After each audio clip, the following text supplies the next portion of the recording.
Alam ko po, tayo po ang naturingang the only Christian nation in Asia. Napakalaya po nating bansa, ang dami po mga churches dito. Pero bakit ganito yung ating bayan? Kasi walang tunay talaga na relasyon sa Panginoon. Maaaring meron po tayong relihiyon, pero hindi po relihiyon ang ipinako sa krus. Si Jesus po yun, na kung saan si Jesus ang magbibigay po sa atin ng kaligtasan. Kaya nga po ang tawag po dito ay magandang balita.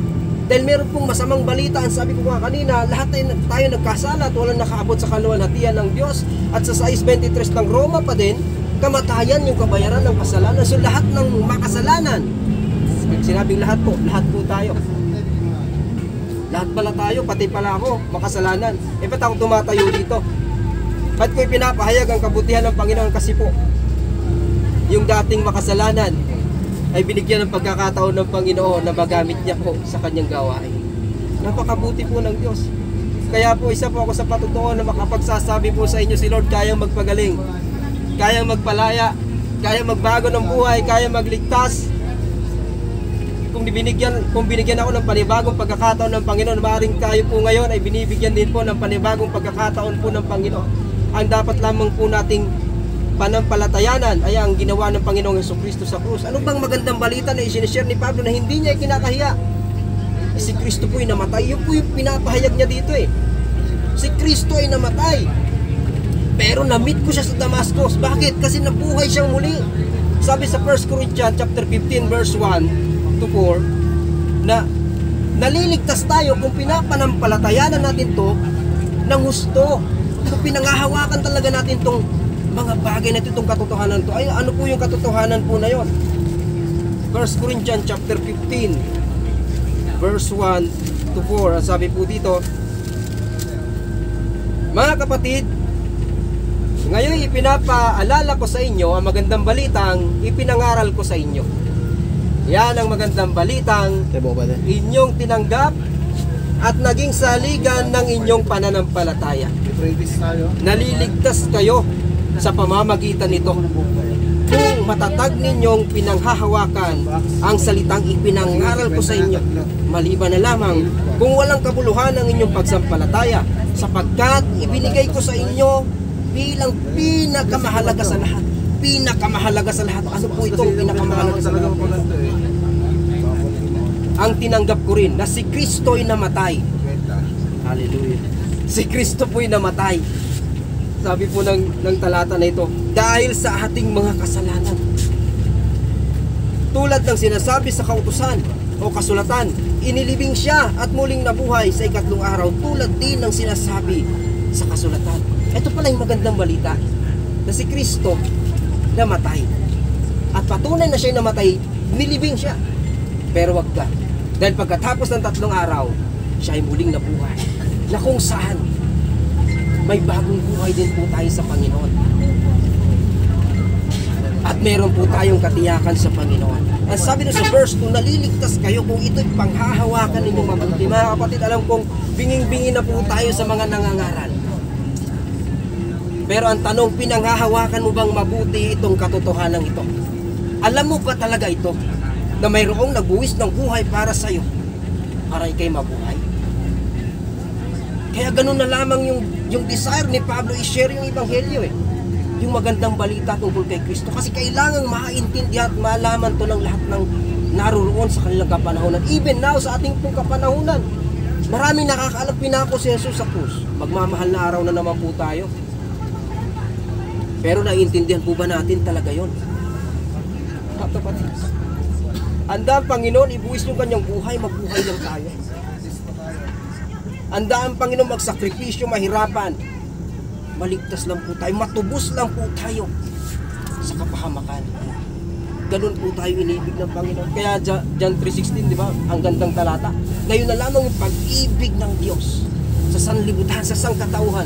Kaya ibinigay niya ang kanyang kaisa-isang anak, ang ating pong Panginoong Jesucristo, upang ang sino man sa kanya sumampalataya hindi mapapahamak, kundi magkakaroon ng buhay na walang hanggan. Ganun po tayo kahalaga sa Diyos. Ganun po tayo iniibig ng Diyos. Handa siya. Sabi sa Roma chapter 8, wala nang anumang kahatulan ang nakipag-isa sa Panginoon. Hallelujah. At ipinadama ng Diyos sa atin yung kanyang pag-ibig nung si Kristo po'y namatay sa krus, nung tayo po ay makasalanan pa. Ibig sabihin, wala pa po tayo nung desire o pagnanais na tangkilikin yung mga bagay na katulad nito. May spiritual na mga bagay, mga tungkol sa Panginoon. At tayo enjoy sa paggawa ng mga bagay na baluktot sa tingin ng Diyos. So hindi ko to sinasabi dahil ako'y nagmamalinis. Sinasabi ko po sa inyo, ako isa sa napakaraming makasalanang kinahabagan ng Panginoon. Napakabuti po ng Panginoon. At gusto ko po na maranasan nyo rin po itong kabutihan na ito ng Panginoon. At magkaroon po tayo ng katiyakan ng buhay na walang hanggan.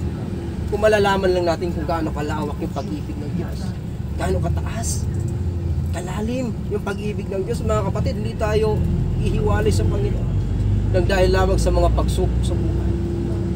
Handa ang Panginoon, nasabi niya sa Pedro, ilapit niyo sa akin ang inyong mga kabalisahan sapagkat nagmamalasakit sa atin ang Panginoon. Maring meron po tayo ngayon kinakaharap ng mga suliranin, ano man ang ating mga problema na kinakaharap. Handa ang Panginoon tayo tulungan. Ang nais lamang po ng Panginoon ay bigyan natin siya ng pagkakataon sa ating buhay na makakilos. Aminin po natin, Lord, hindi ko na kaya. Lord, kailangan kita. Lord, gusto ko na magbago. Lord, gusto ko na po, Panginoon, ng magandang relasyon sa inyo. At tayo po'y manampalataya sa ating Panginoon Jesus. At tulad po ni Pablo na binagong lubusan ng Panginoon. Si Pablo yung pinakamagandang example po ng isang taong nabago ang buhay. From persecutor, naging mangangaral ng Panginoong Jesucristo, ng Ebanghelyo. At kung trintransform niya si Pablo, kaya din po niya tayong i-transform. Kung trintransform niya ako, kaya din po tayo i-transform ng ating Panginoon, baguhin ng ating Panginoon. Handa po ang Lord. Ang tanong lang po kasi, handa din po ba tayo? Kasi kailangan po ng ating willingness po. Gusto po ba natin na tayo abutin ng Panginoon? Gusto po ba natin na tayo baguhin din ng Panginoon? Gusto po ba natin ng buhay na inaalok ng Panginoon? Bigyan po natin pagkakataon ng Panginoon. Sumampalataya po tayo sa ating Panginoong Jesucristo. At bibigyan niya po tayo ng katiyakan ng kaligtasan. Sabi sa 1 John chapter 5 verse 12 to 13. At pinapanahanan ng anak ng Diyos ay may buhay na walang hanggan. Subalit wala nito ang hindi pinapanahanan ng anak ng Diyos. Ibig sabihin, kapag si Kristo ay nasa ating mga puso, tinanggap at pinampalatayanan po natin bilang ating Panginoon tagapagligtas, may katiyakan po tayo ng kaligtasan. Ang tanong, handa po ba tayong tanggapin ang Panginoon sa ating mga buhay? Kung si Lord handa na tanggapin yung parusa na dapat sa atin, handa na i-let go yung karangyaan ng langit, nagpakababa, naging tulad ng alipin, no? At naging masunurin hanggang sa kamatayan nun sa krus, sabi sa Pilipos chapter 2. Kung handa siyang yakapin yung cross para sa atin, mamatay para sa atin, handa kaya tayong sumampalataya sa Kanya? Handa kaya tayong mag-yes, Lord? Lord, suko na ako. Panginoon, iyo na ako. Sumasampalataya na ako. Patawarin niyo na po ako. Katulad po nung ama nung alibugang anak. Handang-handa ang ama na tanggapin yung isang anak na nagpapakumbaba. Sabi ng Panginoon, ako'y Diyos, sabi ng Panginoon, na nakatira sa matataas at banal na lugar. Ako'y Diyos na nakatira sa matataas at banal na lugar, sabi ng Diyos. Ngunit sa taong nagpapakumbaba at umaamin, tumitira din ako. Kasi Lord, yung Diyos na makapangyarihan sa lahat, banal, nakatira sa matataas na lugar, willing siyang manahan sa isang puso na nagpapakumbaba at umaamin, makasalanan ako. Makasalanan ako. May dalawang nanalangin sa templo. Isang publikano at isang pariseo. Sabi ng pariseo, Panginoon, nagpapasalamat ako dahil hindi ako katulad ng publikanong ito. Ako'y nag-aayuno, ako'y nananalangin, nagbibigay ng aking ikapo. Punong-puno ng pagyayabang yung kanyang panalangin. Subalit, itong publikano na ito, hindi man lang makatingala sa langit. Sa halip ay dinadagukan niya kanyang sarili, kanyang dibdib. Sa pagsisisi, na hindi ako karapat-dapat. Patawarin mo ako pa yun ako'y makasalanan. Pero sa dalawang nanalangin na yon, ang kinalugdan ng Panginoon at pinatawad ng Panginoon, yung nag-pray na ng pag-amin, nagpakumbaba sa Panginoon. Handa po ba tayong umamin at magpakumbaba sa Panginoon ngayong mga oras na ito? Gusto ko pong ipag-pray ang bawat isa. Kung matagal mo nang narinig ang Ebanghelyo tungkol sa kagandahang loob ng Diyos, sa pag-ibig ng Diyos, at ito'y nakakalimutan mo lang, maring ito pagkakataon na ating i-restore yung ating relationship sa Lord. Kung ngayon mo lamang ito napakinggan, maring ito na ang pagkakataon kumakatok ang Panginoon sa ating puso. Gusto niya po na magkaroon tayo ng maayos na relasyon sa Kanyang muli. Kaya ako po'y mananalangin at sumabay lamang po kayo sa panalangin ito. Kung nais po natin na ipahayag ang ating pananampalataya, sabi ng Roma, kung ipapahayag ng ating mga labi, si Kristo'y Panginoon, at sasampalataya tayo ng buong puso na siya muling binuhay ng Diyos, magkakaroon po tayo ng kaligtasan. Kaya kung nais po natin na sumabay sa panalangin, wala pong problema, maganda po yun. Pero kung wala rin naman pong problema at hindi po ako mamimilit kung kayo po hindi po sasabay sa panalangin. Pero gusto ko po kayong ipanalangin. Sumabay po kayo sa panalangin ito. Panginoong Hesus, maraming salamat po sa maikling oras na narinig ko po ang inyo pong mga salita. Na kung saan nalaman ko po, ngayon na lamang pala ang inyong pag-ibig sa akin. Kaya pala, ganun na lang ang pagnanais ni Pablo na i-share ang Ebanghelyo upang makilala kayo ng mga tao. Dahil mahal na mahal niyo po pala ang lahat ng tao. Salamat Panginoon, narinig ko ang inyong mga salita.